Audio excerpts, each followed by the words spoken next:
Detroit bass players around the world, welcome to the basement. That's BASSMINT. Except we're not in the basement today.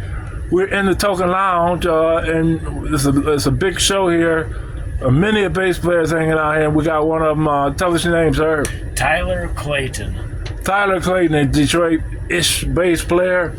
Yeah. Welcome to the basement, man. Thank you for letting me interview you. And I ain't want to keep you. I know you got to go through the show.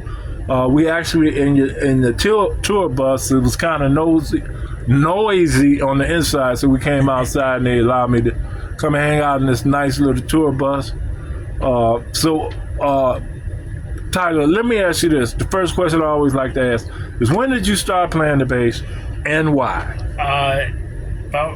Just about 19 years old, and why was because, a guitar player needed a bassist, and so he handed me one, and,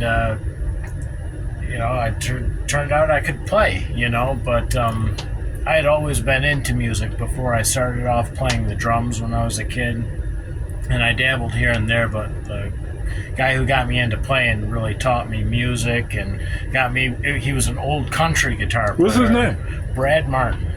Oh, okay. Yeah, and so I had to learn all the old country stuff, Hank Williams, and can't even think of all the names. So Keith Whitley, and yeah, so that's kind of how I got into playing. Okay, so the name of the band you playing with tonight, tell us the name of them? The Five and Dime Poets. Five and Dime Poets. What kind of music are you going to be doing tonight? All originals. It's our own material. And what style of genre would we pigeonhole you to? You know how they pigeonhole. We don't know. We've played with LA Guns. We've played with Wayne the Train Hancock. Our guitar player or frontman, he is from a rockabilly scene. Our drummer is very new age, and I'm kind of grew up in an 80s rock style. Right. So there you go, folks. We'll get to how we can contact and hang out with you guys in a minute. Awesome. But first, I gotta know what is this you got here, man? What is this? This is my spectacular find. Almost probably a year ago now. I happened to be at a music store walking around and saw this thing. Ended up playing on it for about 40 minutes in the store and had to have it.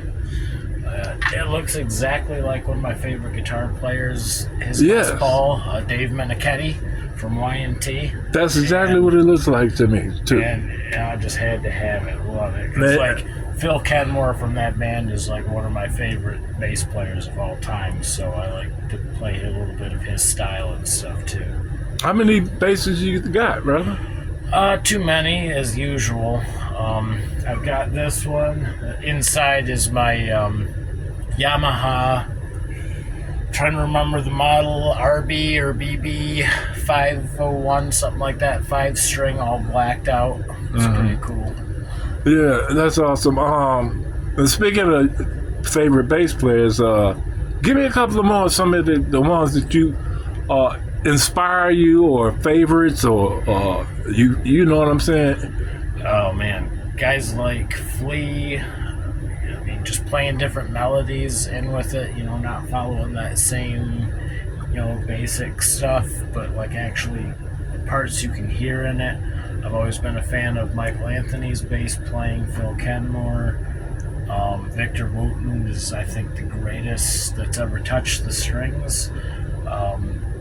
But like, even though he's like the greatest, just the way he explains playing brings it like all back to a simple state of mind, and just like I learned a lot just listening to him talk, and just great playing all around.